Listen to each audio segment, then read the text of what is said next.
census? And if so, if at any point will the 2020 census information be available before? I'm assuming it won't, but is there a possibility that it will be? It was actually not. The census has become very complicated.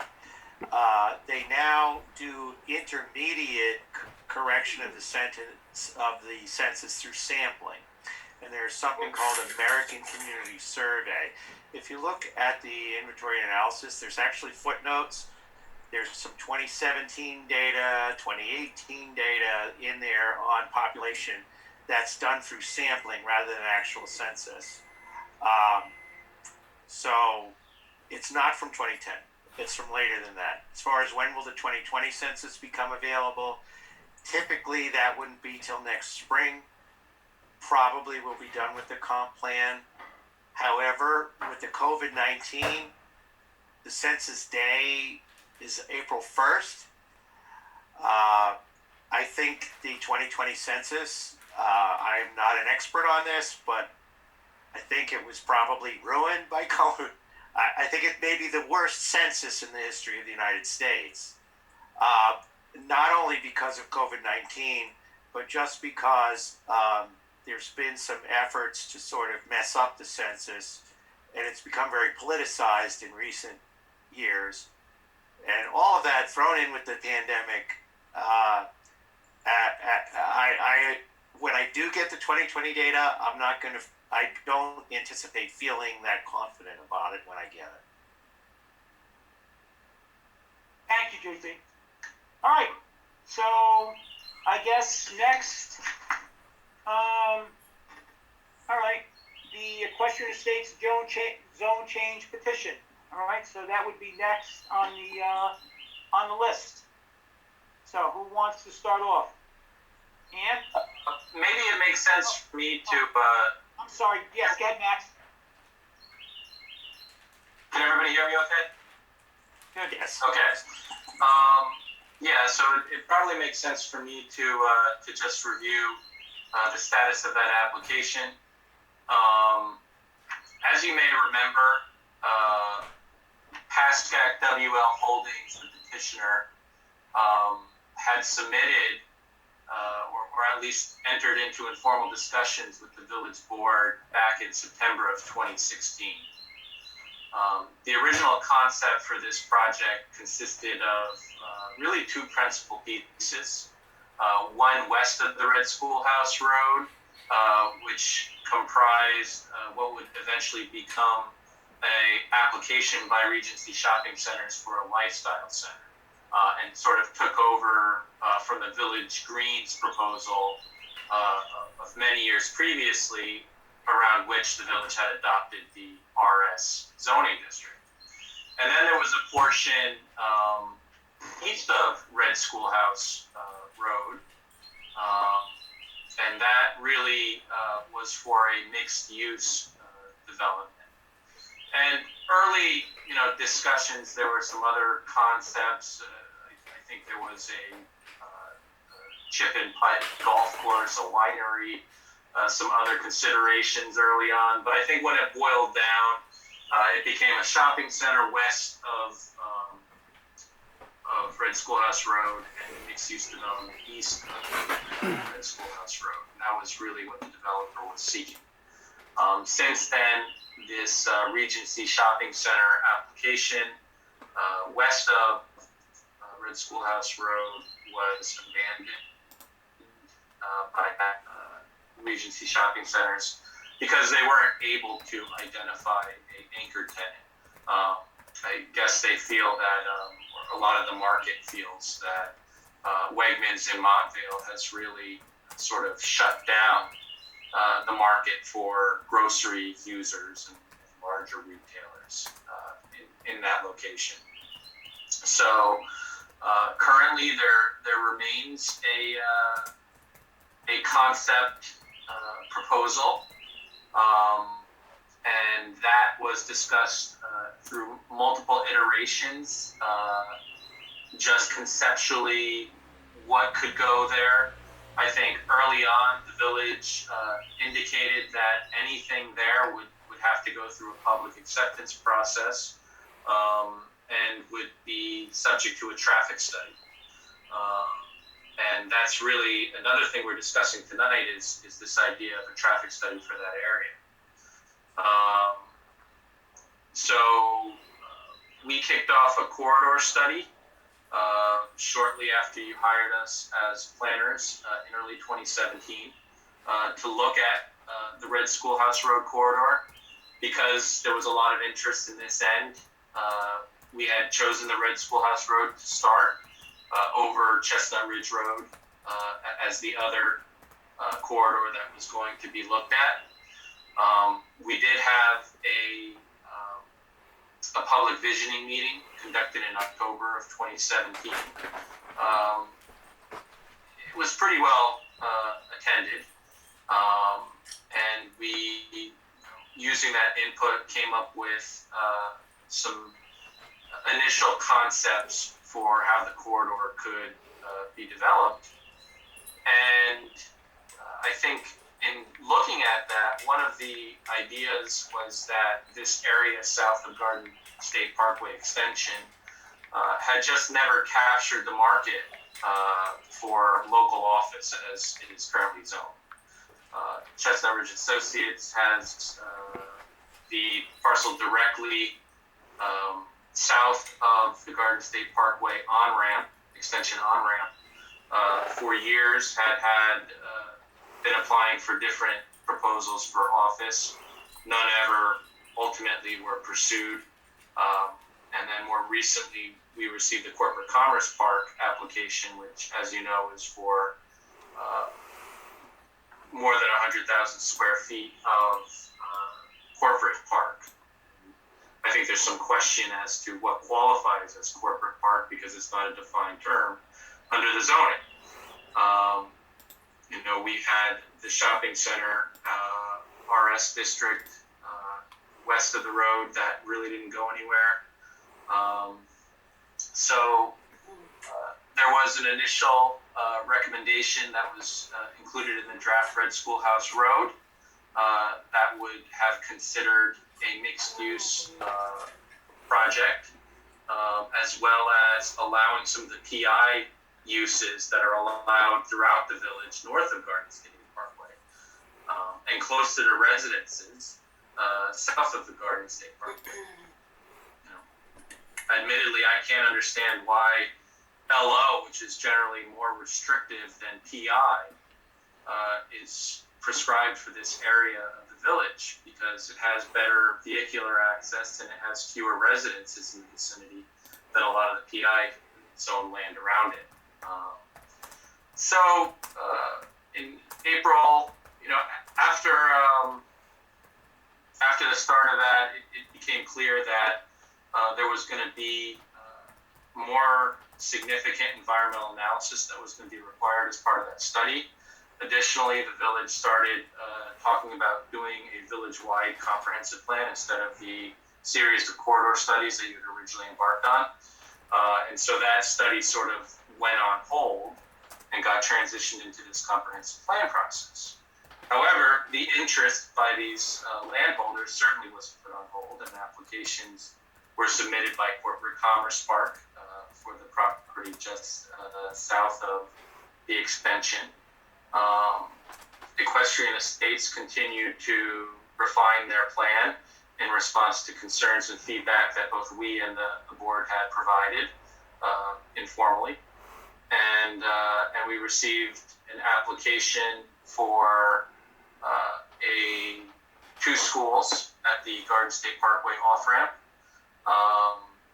And we received at least interest or initial informal interest of an assisted living facility also in that area. So with that, I think having gone through the initial draft RSR study, having worked through a lot of the informal input with the village board, I think that the village board became comfortable entertaining the petition and rolling it into a planning process. At that point, we thought it would be parallel to the comprehensive plan, but independent. I think now the timing has changed that it's just going to be addressed as part of the comprehensive plan. But really, the focus came from talking about the plan to talking about the zoning. And so originally, the applicant had submitted a draft zoning petition that included a special permit to do a planned unit development. We wanted a little more discretion for the village on that, so we suggested instead that they seek a floating zone or revise the petition to use a floating zone mechanism rather than a special permit mechanism. That gives the village a lot more discretion. It's essentially the same discretion you have for a zoning map amendment. And we worked through some of the details of the zoning. And I think now we're at a point where we are comfortable that the zoning petition submitted by the applicant as revised per our instructions will result in a development similar to what they're proposing, and that it won't result in any unforeseen circumstances. And it's going to provide adequate safeguards to the village. What is that most recent development? I'll ask Anne maybe to go over that briefly in terms of what the development program is. Yeah. But before we do that, I would just say that really the next step is twofold. One is the village board has been very clear for some time now that they're concerned with the cumulative impacts that the developments along Red Schoolhouse Road could have. The developer has been very responsive to that concern and has reached out to the Wellington schools and Corporate Commerce Park and some of the other interested parties in that area, and has drafted a developer's agreement for the funding of a joint traffic study. And that traffic study would essentially be the village hiring their own traffic engineer, all of these developers putting money in escrow for the village to use to pay the traffic engineer. And that would really provide a degree of independence for the village to have its own traffic engineer looking at these many developments cumulatively, rather than relying on the traffic engineers directly hired by the applicants, which is the standard approach through seeker. So we're going to recommend tonight that the village board consider entering into that developer's agreement and issuing the RFP to select that traffic engineer. That'll take about a month to advertise, allow those traffic engineers to draw proposals to the village, and for the village to interview and select the traffic engineer. So it's good to get it started now. One of the things they're going to have to address is how to adequately do a traffic study in the midst of this pandemic and its altered traffic patterns. We don't know that by the time this traffic study gets underway that patterns will have returned to normal. So the potential bidders on this project are going to have to tell you how they're going to deal with that. The other item that we can do at this point is, since we're happy with the zoning relating to the plan, I'm not saying that the village board has endorsed the plan, but they're willing to entertain it. If that is still the case, then you need to start the environmental review on it. And really that goes to step one, declaring your intent to assume lead agency, which would be something that you would do on June 18th. We would draw up the form and the mailing for you to distribute with that. That would be something that you would distribute to anybody who you think might be involved in this development. So it will be the planning board. It will be, excuse me, there's my son. It will be the planning board. It will be, probably Rockland County Highway Department, maybe the Thruway Authority. certainly drainage agency, health department, all those people will be identified and included in that seeker review. So we'll get that process started with the NOI, or we recommend that process get started with the NOI. And as I mentioned before, really public consideration and public acceptance of this project, and input and the idea of whether this project fits the planning goals of the village is something that's appropriate through the comp plan. So I think that we would work with the village board to weigh in on this project through the comp plan, and then when the comp plan goes to public hearing and is the subject of public input, we would also hear that public input on the zoning. So it would be rolled in. And similarly, Corporate Park, I understand, has submitted an application or a petition to consider industrial uses, not industrial uses, warehousing uses, I think, for this project. And that's something also that we're recommending be taken up by the comprehensive plan. It just makes sense to incorporate that petition with the comp plan at this point. I think the schedule will make sense. With that, if the board doesn't have any questions, I'd just ask if perhaps Ann Cutignola could go through the Equestrian Estates Development Program and what that includes. Great. Okay. Good evening, everybody. Mr. Rose, We can't hear you, Ann. You can't hear me. Hold on. Yeah, I can hear. yeah, we got him. Can you hear me now? Yeah. Max? Yes. Can you hear me now, Max? Uh-oh. My name is Ann Cutignola from Tim Miller's.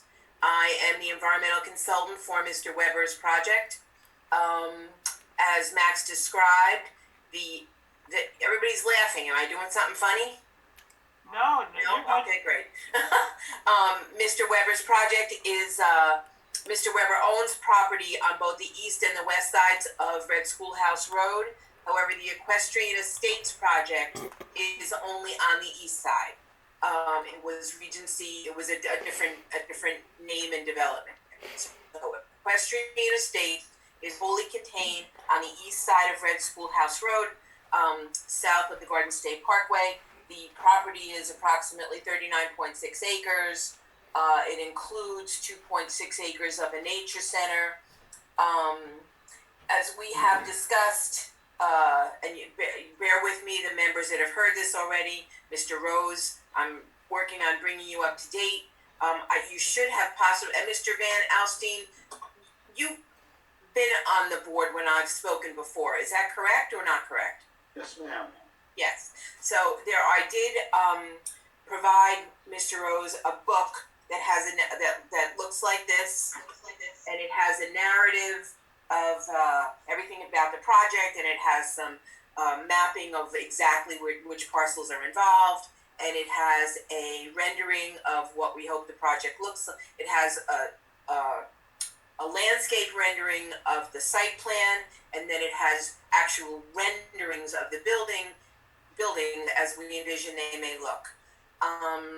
Mr. Weber has a vision for the southwest corner of the village, and the Equestrian Estates development would like to utilize a planned unit development zone so that we could provide a diversity of residential housing for various demographic groups that includes retail and commercial space to meet the needs of an integrated community and to form a neighborhood. The PUD development site includes pedestrian amenities, including a central boulevard and a continuous pedestrian walkway and linear park that's designed to connect there's 3 residential areas on the site. The site includes 84 units of 2-bedroom apartments right on Red Schoolhouse Road that would be constructed above approximately 38,000 square feet of retail. Then it includes 62 units of 4-bedroom duplexes further away from Red Schoolhouse Road, and it includes 2 senior rental buildings with that total 118 units on the north side of the stream. There's a stream running through the project site. So it's designed to provide a variety of housing, meeting of the needs of a variety of demographics, but yet to formulate them all into a single community. The recreation facilities are meant to be used by everyone, and it's the vision is for a high-end, a nice finishing and something that the village could be proud of. It also, the combination of commercial and apartment housing, it really meets a need. I don't know how many of you would have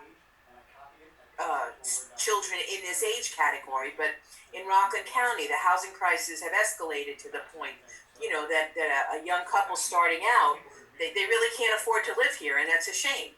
So there is some rental housing that would provide an opportunity for young millennials to leave their energy in the village and to utilize that housing. The duplexes are a little more expensive and designed for people that are a little more established. And then the senior housing is to provide for the needs of seniors in the types of amenities and accommodations that seniors need. The combination of residential and retail office use in a single development will result in a walkable, compact, integrated community. I said the senior center will offer recreation. The mapping and information that's contained in those books, the board members that have been around are familiar with. And Mr. Rose, if you have any questions at all, my name is on the book, and I'd be happy to address anything that's unclear or that you would just like to talk about. If you just call me and I'll walk you through it personally. As Max explained, in this area of Chestnut Ridge, it became obvious as part of our initial discussions with the village that the village's main concern about development in this area was the potential for traffic problems. So there are certain anecdotal elements of the operation of traffic along Red Schoolhouse Road that we're aware of, that are not but it's a known problem that the Garden State Parkway exit backs up. There are certain known problems. And when any one project comes in, they can successfully prove that their project's not going to make any difference. But so the answer in this area was a comprehensive traffic study, a traffic study that's not funded by any one applicant, but is more of an independent nature. And I actually have done this on other projects and had to be very successful, that the cumulative traffic that's generated by everybody, it should be assessed as a whole operational unit. And I've worked very hard to put together an agreement to get consensus among all the stakeholders that are involved and to get them to pony up their money, and that has all been done now.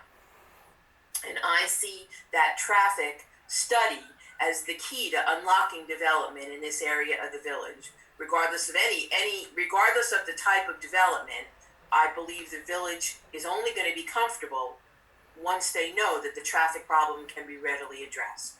And by having a combination of stakeholders involved, there's ways to distribute whatever traffic improvements might be necessary in an equitable manner, having to do with the uses of the people. And, we need a lane over here. Well, you've got property right there where we need our lane. We need signal timing at the Garden State. There's things that can be done. So one of my requests tonight is that the village enter into this traffic study to let it proceed forward. And the second is that we have supplied the village several iterations of our project. We've made improvements to the project at the village's request, and we are seeking the village to acknowledge that they're willing to entertain a PUD zone in order for us to move forward. But in order to do that, we're aware that a number of environmental studies are going to have to be done. So we're looking for the village simply to take the step declaring itself lead agency and acknowledging that study needs to be done in order for this project to move forward. And that's what we're requesting tonight. Is that, anybody have any questions? That's a fair synopsis, Ann, and I think Max, you kind of brought everybody up to speed as far as whoever wasn't here during the various iterations of what Mr. Weber was proposing. The fact that the developer is cognizant of the fact that it is going to take a group to kind of get a handle on what the traffic's going to be like in that area, because that is going to be a major issue, and it's something that boards before us always talked about: planning boards, zoning boards, and the boards of trustees, from what I understand. So I think in you and through Mr. Weber, I think have been able to at least understand what the village needs to keep in mind. And I think it also needs to be emphasized that for those who may feel as though that the developer is sort of calling the shots with regard to the zone over there, again, as I think it's been thoroughly explained, the developer obviously is entering into this knowing that we're still working on our comp plan, and there's still a process that they still need to go through. In that, the fact that we're entertaining doesn't mean that you're getting your approval today. But I think you knew Correct. that. You knew that. So, but I think that just bears a little re-emphasizing. And I think our village attorney would like to add something to that also. Yeah, please take the time to summary if people can hear me. I think if the members of the public and the board look at the agenda tonight, there's essentially three sort of project-related items on the agenda. Equestrian Estates, no change petition to the Commerce Public Park matter, and the assisted living residents request with respect to an assisted living facility that's down on Forest Farm property at the southern end of Red Schoolhouse Road property that approaches the village, putting items in there. All along, and it's been discussed at prior board meetings, the village, and even during the course of the Red Schoolhouse Road corridor study that wasn't formally adopted by the board, understood that any project that came in obviously was going to have to assess impact. But when people come to land use board, they come in with a traffic study and say, hey, here's my traffic study. I'm entitled to have my application considered and approved based on what I give you. Traffic studies typically do project other impacts that can be resulting from other potential developments, but they do so with all due respect to professionals without real concrete consideration of real development. So the village board thought that the idea of getting all of these developments on the table for all of the ideas in this area in one study to kick in $75,000 in escrow, give it to the village so the village can hire a traffic study for everything that's going to happen down there was a good idea. So that's one of the items on the agenda. Item B under number 5 is the joint traffic study. To go ahead and do that, and that really is twofold.